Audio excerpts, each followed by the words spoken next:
오늘 함께 나눌 말씀은 마태복음 6장 5절에서 15절까지의 말씀입니다. 제가 말씀을 봉독하도록 하겠습니다. 또 너희는 기도할 때 외식하는 자와 같이 하지 말라. 그들은 사람에게 보이려고 회당과 큰 거리 어귀에 서서 기도하기를 좋아하느니라. 내가 진실로 너희에게 이르노니 그들은 자기 상을 이미 받았느니라. 너는 기도할 때 내 골방에 들어가 문을 닫고 은밀한 중에 계신 내 아버지께 기도하라. 은밀한 중에 보시는 내 아버지께서 갚으시리라.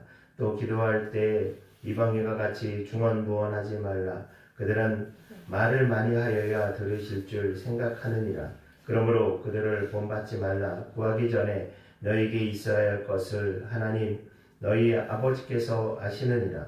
그러므로 너희는 이렇게 기도하라. 하늘에 계신 우리 아버지여, 이름이 거룩히 여김을 받으시오며 나라가 임하시오며 뜻이 하늘에서 이루어진 것 같이 땅에서도 이루어지이다.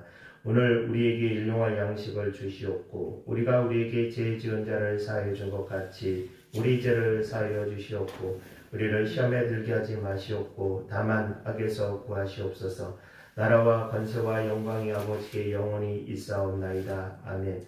너희가 사람의 잘못을 용서하면 너희 하늘 아버지께서도 너희 잘못을 용서하려니와 너희가 사람의 잘못을 용서하지 아니하면 너희 아버지께서도 너희 잘못을 용서하지 아니하시리라. 아멘. 기도하겠습니다. 하나님, 오늘도 주의 말씀을 듣게 하여 주시는 애 감사합니다. 주의 말씀을 들을 때 우리에게 들을 길을 허락하여 주시옵소서. 이 시간에 세상의 지혜와 세상의 것들을 나누고 그것에 대해서 위로받는 것이 아니고 오직 주의 말씀으로 살아계신 주의 말씀이 우리 각자의 심령에 뜨겁게 임하여 주셔서 우리가 주의 말씀으로 그 말씀으로 힘을 얻어서 이 땅에서 하나님의 백성으로 살아가길 원하오니 은혜를 베풀어 주시옵소서. 감사드리며 예수님 이름으로 기도드립니다. 아멘. 할렐루야. 사랑하는 성도 여러분, 좋은 계절이 돌아왔습니다. 4월달 이제 아직 많이 피지는 않았지만 곳곳에 꽃이 피는 또 날씨가 따뜻해지는 좋은 계절이 왔습니다.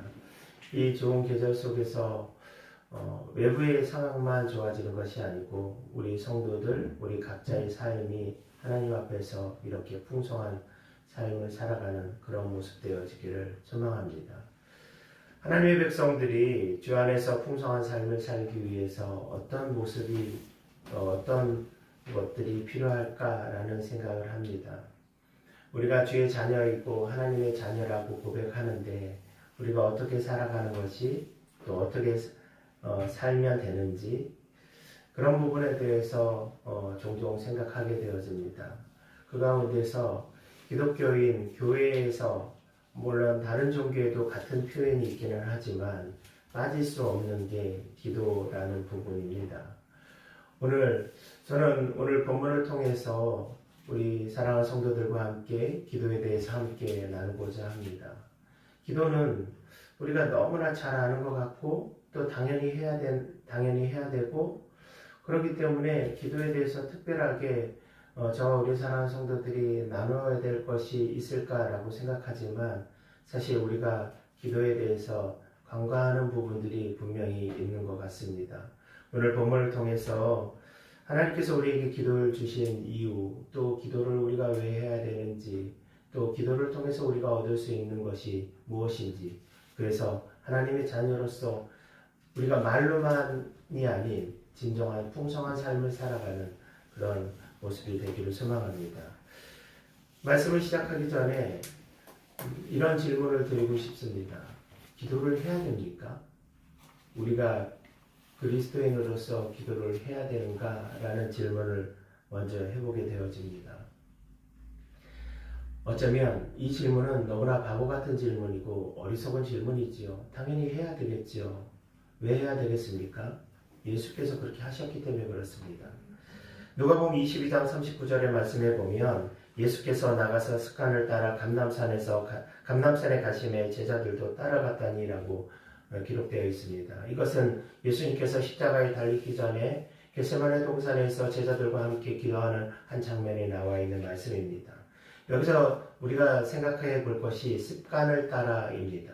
예수님께서 그냥 한번 기도하러 가신 것이 아니고 습관을 따라서 기도하셨고, 예수님께서 십자가에 달리시기 전날 밤만 기도하셨던 것이 아니고 이 감람산에서 기도하던 이 자리는 예수님께서 늘 예루살렘에 오시면 그 자리에 가서 기도하던 그 자리입니다. 그래서 가룟 유다가 예수님을 배반하고 배신했을 때 예수님이 어디 있는지 아무도 몰랐는데 가룟 유다가 알았던 이유는 뭐냐면 예수님께서 항상 기도하던 자리를 제자들과 같이 갔기 때문에 가룟 유다는 예수님이 어디 있다라는 걸 알았기 때문에 가룟 유다가 고발을 할 수 있었던 겁니다. 그것처럼 예수님께서 늘 습관을 따라 기도하셨습니다. 주께서 습관을 따라 기도하셨는데 우리도 당연히 습관을 따라 또 계속적으로 기도하는 것은 너무나 당연한 이야기입니다. 그런데 우리가 이렇게 말씀을 드리지 않아도, 우리 성도들에게 기도해야 됩니다 라고 말씀을 드리지 않아도 우리가 너무나 잘 알고 있고 또 우리가 잘 하고 있습니다. 왜 그러냐면 우리의 마음에 소원이 있기 때문에 그렇습니다. 인생에 있어서 어려운 부분들이 있기 때문에 그렇습니다. 인생에 있어서 답답한 부분들이 있어서 여러분에게 제가 기도를 해야 됩니다 라고 이야기하지 않아도 사실은 기도를 잘 하고 있습니다. 그런데 제가 이렇게 여쭤보고 싶습니다. 기도하면 다 이루어집니까? 사랑하는 성도 여러분, 기도하면 다 이루어지십니까? 다 이루어집니다. 그 이루어지는 부분에 성경은 어떻게 말씀을 하고 계십니까? 마가복음 9장 29절에 보면 이르시되 기도 외에 다른 것으로는 이런 종류가 나갈 수 없느니라고 하시니라. 기도 외에 다른 것이 나갈 수 없다. 이 사건이 어떤 사건이냐면 예수님께서 많은 병자들을 고치셨잖아요. 그리고 여러 사람들에게 그런 은혜를 베풀어 주셨는데 제자들도 이제 사람들의 병을 고치기 시작하였죠. 그런데 한 귀신 들린 아이가 있었습니다. 이 귀신 들린 아이는 힘이 엄청 세고 물에도 불에도 뛰어드는 그런 아이였습니다. 그런데 제자들이 그를 위해서 기도했는데 그 아이가 병이 고쳐지지 않았어요. 그 안에 있던 귀신이 쫓겨나가지 않았습니다. 그리고 예수님께 데리고 왔을 때 예수님께서 그 귀신을 쫓아냅니다. 나중에 그 일이 끝난 다음에 제자들이 예수님께 물어봅니다. 주님, 어떻게 그렇게 하셨습니까? 라고 예수께 물어봤을 때 예수님의 대답이 바로 29절에 있는 말씀입니다. 기도 외에는 이런 이유가, 이런 방법이 없다라고 그렇게 말씀하고 있는 겁니다. 그렇기 때문에 사랑하는 성도 여러분, 예수께서 그렇게 말씀하셨기 때문에 저의 말이 아니지 않습니까? 기도하면 다 이루어집니다. 분명하게 기도하면 다 이루어집니다. 그렇기 때문에 우리에게 기도하라고 말씀하신 겁니다. 이 기도하라는 것은 그냥 기도해도 되고 안 해도 되고 하는 것이 아니고 기도를 해야 된다는 명령입니다. 그 말씀이 어디 있는지 아십니까? 마가복음 5장 13절에 보면 너희 중에 고난 당하는 자가 있느냐 그는 기도할 것이요 즐거워하는 자가 있느냐 그는 찬송할지니라. 고난 당하는 사람이 있습니까? 그러면 기도하라고 주께서 우리에게 분명하게 말씀하십니다. 고난 당하면, 힘들면, 어려움이 해결되어지길 원하면 기도하라고 주께서 말씀하십니다. 그런데 이렇게 말씀을 드리면 어떤 분들은 그런 생각을 하시는 분들이 있어요. 아니 뭐 기도를 그렇게 세세하게 자세하게 그렇게까지 할 필요가 있습니까? 하나님도 바쁘실 텐데 여러 사람들 기도 다 들어주시면 바쁘실 텐데 그렇게 뭐 기도를 세세하게 할 필요가 있겠습니까? 그냥 큰 것만 기도하면 되지. 또 어떤 분들은 이렇게 말씀을 하세요. 제가 너무 죄를 많이 지었는데 제가 죄인인데 어떻게 하나님 앞에 기도할 수 있습니까?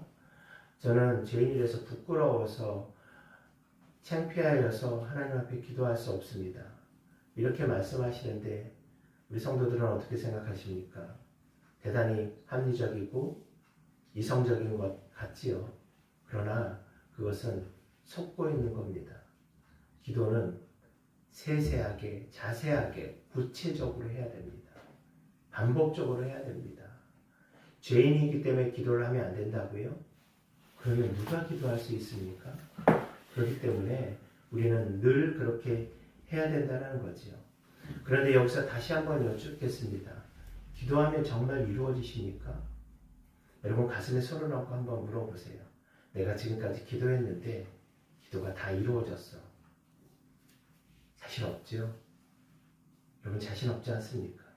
나 기도하면 이루어진 것도 있었지만 이루어지지 않은 것도 있었어. 라는 것이 우리의 솔직한 고백 아닙니까?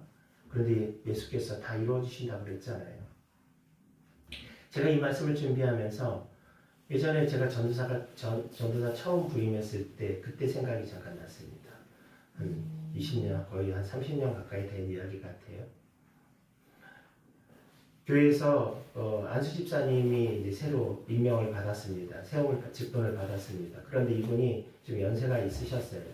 그래서 60대가 넘으셨는데 목사님이 생각하실 때 이분이 안수 집사가 되시고 그랬으니까 교회에서 무엇인가 이렇게 직분을 좀 자리를 주었으면 좋겠다. 봉사할 자리를 주었으면 좋겠다라고 생각하시고 그분이 한 번도 사실 교사를 해본 적이 없는데 주일학교 부장으로 세우셨어요. 이제 안수 집사님도 되시고 연세도 이제 지긋하게 드셨으니까. 그런데 이분이 이제 교사도 한 번도 해보지 아니하시고 생업이 너무나 바쁘셨던 분이었는데 어떻게 일을 좀 잘할 수 있을까라고 나름대로 고민을 하셨던 것 같아요. 그리고 어느 날 주일날 강구 시간에 금목걸이, 십자가로 된 금목걸이를 하나 갖고 오셨어요. 그리고 주일학교 아이들이 이렇게 앉아 있는데 내가 올해 전도 제일 많이 하는 어린이한테 이 금목걸이를 선물하겠다라고 그렇게 하신 거예요. 교사들이 눈이 그냥 동그랗게 떠지는 거예요. 그 금목걸이가 순금으로 된 건데 되게 큰 거였어요. 그래서 그걸 주신다고. 그러니까 그 집사님은 나름대로 내가 이것을 해서 하면 아이들이 너무나 좋아할 거야 라고 생각을 했어요. 그런데 교사들이 그 금목걸이가 너무 비싼 거 알고 있잖아요. 그래서 눈이 동그래져 갖고 와 되게 좋겠다라고 생각했는데 아이들 반응은 어땠는지 아십니까? 시큰둥했습니다. 왜 그런지 아십니까? 그게 뭐 대단한 금목걸이가 어른들이나 그 십자가에 된 금목걸이가 좋지 아이들한테는 별로 그게 좋지 않은 거예요. 진짜 거기에 아이들한테 게임기를 하나 사준다고 그랬으면 아이들이 눈이 동그래지고 눈이 바짝바짝 빛났을 겁니다.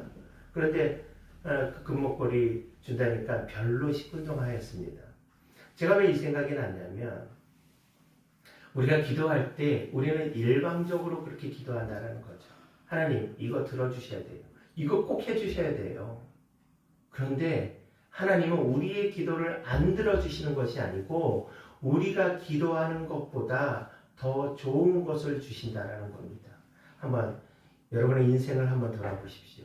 기도했을 때 어떤 경우는 기도의 응답이 되어지지 않은 것 같지만 그 기도 가운데 더 놀라운 일들이 우리 가운데 있었다는 사실입니다. 오늘 이 자리에 앉아있는 것이 오늘 이 자리에 아무 탈 없이 앉아있는 것이 하나님 앞에 은혜를 받은 것이고 기도의 응답을 받은 것이라는 겁니다. 그렇기 때문에 다시 한번 말씀드리지만 기도는 꼭 이루어집니다. 그것을 믿으시기 바랍니다. 그런데 그 기도 가운데 이렇게 이루어지니까 그래서 기도를 하는데 어떤 경우는 사실 기도가 안 이루어지지는 않지만 우리의 생각에는 그 기도가 안 이루어지는 것 같은 그런 생각이 들 때도 있습니다. 그러면 하나님께서 내가 죄를 많이 지어서 기도를 안 들어주시나? 아니면 기도를 열심히 하지 아니하여서 하나님께서 기도를 들어주시지 아니하신가? 하나님께서 나를 포기하셨나? 하나님께서 나를 벌을 주시려고 그러시나? 이런 생각을 하는 경우들도 있습니다. 그래서 사람들이 기도에 대해서 특별한 기도를 합니다. 금식 기도도 하는 경우도 있고요. 통성 기도도 하고 어떤 경우는 작정 기도도 합니다. 이런 모든 것들이 다 필요 없는 것인가요? 성경에서 이 부분에 대해서 뭐라고 말씀하실까요? 금식 기도요.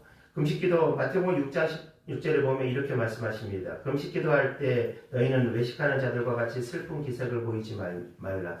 오늘 읽은 본문에 이어서 보면 예수님께서 금식 기도에 대해서 말씀하시는 부분이 나오는데 금식 기도에서 이렇게 하지 말라라고 말씀하십니다. 그런데 중요한 건 뭔지 아십니까? 금식 기도할 때에 금식기도 하지 말라라는 것이 아니고 금식기도 할 때 이렇게 하라고 말씀하신 것이지 금식기도 하지 말라라고 말씀하시지 않았습니다. 통성기도요. 어떤 교회에서는 통성기도를 하면 조용히 하라고 한 교회가 있습니다. 제가 실제 들었던 이야기입니다. 그건 교회 상황마다 틀린 겁니다. 그것이 맞고 틀리고의 문제는 아닙니다. 그런데 통성에 대해서 어떻게 성경은 말씀하시냐면 예레미야 33장 3절에 보면 너는 내게 부르짖으라 내가 내게 응답하겠고 내가 알지 못하는 크고 은밀한 일을 내게 보이리라. 내게 부르짖으라 그랬습니다. 물론 부르짖으라는 얘기는 소리를 내어서 기도하라는 것만이 아니고 기도하라는 얘기가 더 강력한 뜻이지만 부르짖으라고 이야기했습니다. 소리 내어서 기도하라고 했습니다. 그렇기 때문에 통성기도 잘못된 거 아닙니다. 크게 소리 내어서 기도하는 거 절대로 잘못된 것 아닙니다. 오히려 더 해야 됩니다. 그러면 작정기도는요. 우리가 며칠 작정했고 100일 작정하는 사람들도 있고 일주일 금식기도하고 작정하는 분들도 있고 여러 작정기도가 있지 않습니까? 작정기도에 대해서 가장 대표적인 사람이 누군지 아십니까? 다니엘입니다. 다니엘이 세일의 기도 3주 기도하는 거에 대해서 유명하지 않습니까? 그 말씀이 다니엘서 10장 2절을 보면 그때 나 다니엘이 세일의 동안 슬퍼하며 세일해가 지나기까지 백성들을 위해서 기도할 때 다니엘이 세일의 기도 3주를 정해놓고 그렇게 기도했습니다. 이것이 작정기도 아닙니까? 그래서 우리가 다니엘 기도라는 그런 모임도 있지 않습니까? 작정기도하는 것. 말씀하시는 것이 무엇이냐면 금식하고 통성하고 작정기도하는 것, 물론 묵상기도가 나쁘다는 것이 아닙니다. 속으로 기도하는 것이 잘못되었다는 것이 아닙니다.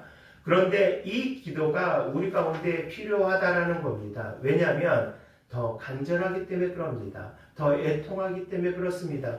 내 안에 있는 문제가 속히 해결되어지기 위한 방법이라는 것입니다. 그렇기 때문에 그런 것 너무나 필요하고 우리들이 해야 됩니다. 그런데 오늘 본문에 주께서 그거와 반대되어지는 것 같은 그런 말씀을 하십니다. 5절에서 8절까지의 내용을 다 읽을 수 없기 때문에 제가 몇 가지의 부분만 문장만 이야기를 하겠습니다. 외식하는 자와 같이 하지 말라. 골방에 들어가 문을 닫고 은밀한 중에 기도하라. 중언부언하지 말라. 구하기 전에 너희 이스라엘 것을 하나님 너희 아버지께서 아시느니라. 이 말씀을 읽다 보면 그러면 하나님 지금까지의 부분들 그렇게 하지 말라는 겁니까? 예수께서 말씀하시는 부분은 앞서서 제가 말씀드리는 부분에 대해서 다 하지 말라는 얘기입니까? 외식하지 말라. 사람들에게 유대인들이 시장에서 사람들이 많이 보이는 곳에서 손을 높이 들고 찬양하며 기도하였던 것이 유대인의 풍습이었습니다. 그거 하지 말라는 얘기입니다. 골방에 들어가서 문을 닫고 은밀한 중에 아무도 보이지 않는 곳에서 그렇게 기도하라는 얘기입니다. 조용히 기도하라는 얘기죠. 또 중언부언하지 말라. 계속적으로 반복적으로 기도하지 말라는 건데 여러분 기도하실 때 반복적으로 기도하시잖아요. 이거 하지 말라는 말씀 아닙니까? 또 구하기 전에 너희에게 있어야 할 것을 저는 이게 가장 크게 마음에 걸리는 부분인데 구하기 전에 너희 있어야 할 것을 하나님께서 할 것을 하나님 너희 아버지께서 하시니라. 우리 기도할 거 하나님 이미 다 하시잖아요. 그거 저 동의합니다. 하나님 다 하시는데 우리가 뭐하러 기도합니까? 내 거 다 하시잖아요. 기도할 필요 없는 거 아닙니까? 한 번 기도하면 하나님 다 하시죠? 그럼 그냥 끝나는 거 아닙니까? 그러면 왜 기도하라고 하셨을까요? 예수님께서는 왜 이 말씀을 하셨을까요? 오히려 헷갈리고 오해될 수 있는 소지가 있는 이 말씀을 왜 하셨을까요? 뒤에 보면 오늘 읽은 본문의 뒤에 보면 우리가 잘 알고 있는 주기도문에 대해서 말씀하고 계십니다. 주기도문에 대해서 제가 언제 한번 주기도문 전체에 대해서 특별히 그 말씀을 전할 기회가 있기를 바랍니다. 그런데 오늘은 그것을 다 이야기할 수 없기 때문에 주기도문의 가장 핵심이 무엇이라고 생각하십니까? 우리가 예배 끝날 때 하는 것이 주기도문이라고 생각하십니까? 주기도문은 예수께서 우리에게 가르쳐 주신 기도문은 대화를 이야기하는 겁니다. 여러분 기도하면 기도의 정의에 대해서 제가 여쭤보면 기도는 하나님의 대화입니다 라고 대부분 분들이 그렇게 말씀하십니다. 그런데 하나님과 대화하고 있습니까? 하나님과 만나고 있습니까? 일방적인 통보를 하는 거잖아요. 하나님 나 이거 들어주셔야 돼요. 저 이거 소원합니다. 그게 대화입니까? 그 일방적인 통보잖아요. 나 이거 들어주시지 않으면 안 돼요. 하나님 앞에 협박하는 거잖아요. 그게 기도가 그것이 아니라는 것을 말씀하시고자 예수께서 이렇게 말씀하셨다라는 겁니다. 기도는 하나님과 교제하는 겁니다. 하나님과 만나는 것이 기도의 모습입니다. 우리는 기도를 요술램프라고 생각을 합니다. 기도하면 다 이루어지시기 때문에 내가 하나님 앞에 기도하는 것 당연히 하나님이 들어주셔야 될 거라고 생각을 합니다. 왜 하나님이 당연히 들어주셔야 됩니까? 사랑하는 성도 여러분, 하나님 앞에 무엇을 드렸습니까? 우리가 하나님 앞에 돈을 드렸습니까? 하나님 앞에 시간을 드렸습니까? 내 인생에 얼마나 많은 것을 하나님 앞에 드렸습니까? 그런데 그런 우리들이 어떻게 하나님 앞에 이거 내놔라 저거 내놔라고 그렇게 이야기할 수 있습니까? 그런데 여기에 은혜가 있습니다. 그럼에도 하나님께서 우리의 기도를 들어주세요. 그럼에도 하나님께서 우리의 기도를 응답해 주십니다. 앞에서 제가 말씀드렸던 얘기가 다 거짓이 아닌 것을 우리의 삶에서 이미 경험하셨잖아요. 그것이 하나님의 은혜입니다. 그런데 우리가 그렇다고 해서 잊어버려서는 안 되는 것이 이 응답이고 만남이라는 것입니다. 제가 얼마 전에 TV의 한 그 프로그램에서 요즘 그 아이들 교육하는 그 의학 박사, 정신과 의사가 나와서 상담해주는 프로가 요즘 뜨고 있지요. 거기서 제가 좀 화가 나는 일이 하나 있었습니다. 그 아이가 엄마에게 얘기를 하는데 엄마가 이제 가만히 너 진정하면 얘기 들을게 라고 얘기를 하는데 그 아이가 막무가내였습니다. 나중에 막 소리를 지르고 엄마를 발로 막 차는 거예요. 그런데 그걸 막고 그냥 가만히 있어요. 안 아파서가 아니에요. 그 아이가 한 6, 7살? 그 아이가 엄마한테 발길질을 하는데 엄마가 그냥 막고 가만히 있어요. 그게 그냥 1, 2분, 10분, 20분이 아니고 1시간이 넘게 그렇게 때를 쓰고 엄마 얘기를 전혀 듣질 않더라고요. 제가 마음속으로 화가 나는 게 아니 어떻게 저렇게 할 수가 있지? 왜 엄마 가만히 있지? 저 같았으면 가만히 안 있었을 거예요. 제가 좀 인격이 좀 모자라서 그렇습니다. 그런데 제가 오늘 본문을 준비하면서 그 생각이 났습니다. 우리는 그 아이를 보면서 어떻게 저렇게 할 수가 있지? 저렇게 망나니같이 행동할 수 있지? 그런데 우리가 하나님 앞에 그렇게 하고 있다는 겁니다. 우리가 하나님 앞에 왜 내 기도 안 들어주세요? 하나님은 내 기도 들어줘야지요. 하나님이 나 사랑한다라고 그랬잖아요. 내가 하나님의 아들이라면서요. 내가 하나님의 딸이라면서요. 그런데 왜 내 기도 들어주시지 않습니까? 내 기도 안 들어주시니까 내 기도 들어주실 때까지 나 아무것도 안 할 겁니까? 라고 이야기하는 그 모습이 바로 우리 모습 아니겠습니까? 창세기 3장 9절에 여호와 하나님이 아담을 부르시며 그에게 이르시되 내가 어디 있느냐. 이 부분은 아담과 하와가 선악을 알게 하는 나무 열매를 먹고 하나님의 낯을 피해 하나님 앞에서 숨어서 있었을 때 하나님께서 아담을 찾으면서 이렇게 말씀하시는 겁니다. 내가 어디 있느냐. 이 내가 어디 있느냐 이 부분은 하나님께서 화가 나셔서 네가 지금 범죄했어? 네가 지금 숨어 있어? 너 도대체 어디 숨어 있는 거야? 이런 의미가 아닙니다. 너 어디 있니 지금? 내가 너를 만나고 싶은데 너 어디 있느냐? 하나님께서 화가 나신 이유는 다른 것이 아닙니다. 사람인 아담과 하와와 늘 만나서 얼굴을 보고 대면하고 그와 만나서 이야기하였는데 이제 죄인이 되어서 아담이 하나님을 만날 수 없는 모습이 된 것입니다. 그것에 대한 안타까운 마음이 바로 내가 어디 있느냐라고 찾으시는 겁니다. 하나님 앞에서 우리는 어떤 모습입니까? 우리가 기도할 때요. 그렇게 일방통행 안 했으면 좋겠습니다. 우리에게 말씀하신 것은 기도를 통해서 우리의 문제를 해결해 주시는 것, 그것만을 위해서 우리에게 기도를 주신 것이 아닙니다.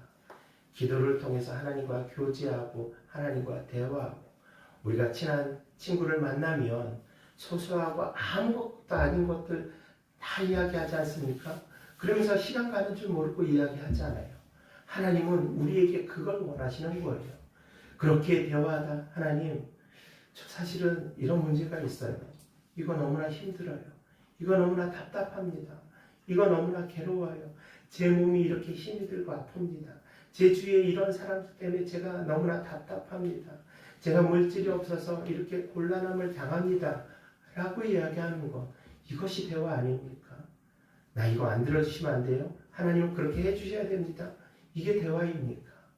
오늘 하나님께서 저와 우리 성도들에게 하시는 말씀이 바로 이겁니다. 대화 많이 해야 됩니다. 어떨 때는 소리를 질러서라도 이야기해야 됩니다. 어떨 때는 작정을 하고도 이야기해야 됩니다. 어떨 때는 배가 고파서 힘든데 그 음식을 하면서도 대화를 해야 됩니다. 또 어떤 때는 조용히 눈물을 흘리며 아무도 듣지 않는 내 가슴의 소리로 하나님 앞에 이야기하는 대화의 시간도 필요합니다. 우리가 하나님 앞에 늘 대화하며 하나님 백성으로 주께서 나를 찾으실 때 하나님 저 여기 있어요 라고 대답하는 그런 우리 모든 성도들, 그 안에 평안을 누리고 기쁨을 누리는 우리 모든 성도들 되어지기를 간절히 소망합니다. 기도하겠습니다. 하나님